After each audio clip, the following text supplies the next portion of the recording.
Hi folks, welcome to my 8-Bit Retro Journal. This is a quick clip, 5 minutes or less.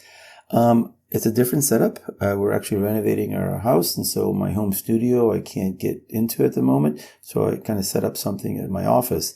Got a new blue mat to sort of, because that's what I have at home. There's actually a monitor here which I'll integrate eventually, and there's a laptop with Windows 7 just like at home. In any case, what I wanted to talk about today was my TRS-80 Model 3. I wanted to do another Septani video where I actually played around with its serial port and my Simulant modem. If you saw my video where I created a browser on the QL,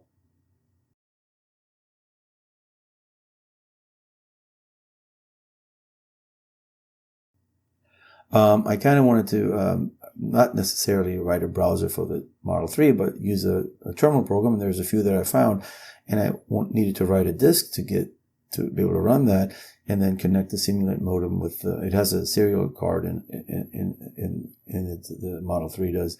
But I just haven't been able to, using my Greaseweazle, I just haven't been able to be successful. So what I've been doing to simplify this is I've been trying to just read this LDOS 531 disk that my Model 3 boots off of by using, I used not only my combo drive that has a 3.5 and a 5 1/4, but I've also been using an actual Model 3 floppy. But this one I had no success with, and I'll show you. It's constantly spinning, and what it reads with the Greaseweazle is kind of crazy.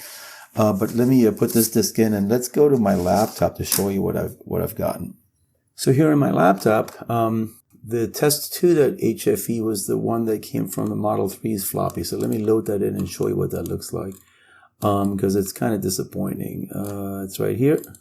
And if I look at the track analysis, it's garbage. I don't know what's going on. I did an RPM in Greaseweazle, and it had like 17,000 RPM. So it's just not communicating with the drive. I don't know why. And so let me show you what happens when I actually read from my current floppy combo with a disk in. So I'm doing a read, drive B, 40 tracks, and I will fast forward over this because it's going to take a little bit. Okay, it finished, and I've created the test one right here. So if I load that in,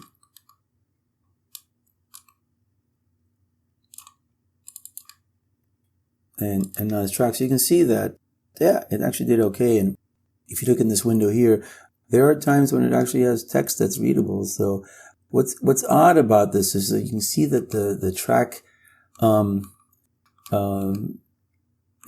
can see the sort of the sectors or the tracks. And so I'm going to export it to TRS-80 DMK file, and this is where things weird happen. So I export it, it creates this file right here, and if I load this back in, because you can load those, this is what I don't understand. So this is the test DMK track analysis. It's like they're mostly blank, so I don't know what's going on. If you load in, so this is the original disk, although I didn't, obviously somebody sent me my LDOS disk, but this presumably is the original disk. If I load that in, you can see that it doesn't have those spaces in between the cylinders or the sectors, or tracks, I guess it is.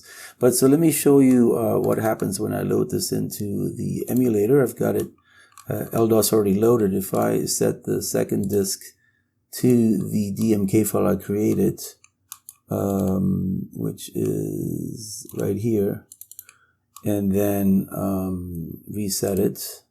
I don't know if I need to reset it, but I will.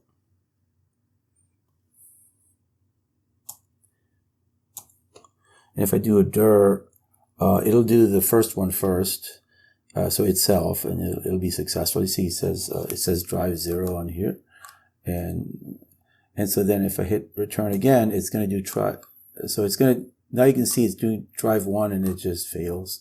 So yeah, I don't know what's going on. So it's a little frustrating. I haven't been able to figure it out. So if someone can help me, I haven't found a video on how to use Greaseweazle. I would have thought the old floppy drive would have worked, but it hasn't. So in any case, that's all I got for you today. So if you could give me some help, that'd be great. And I'll see you next time.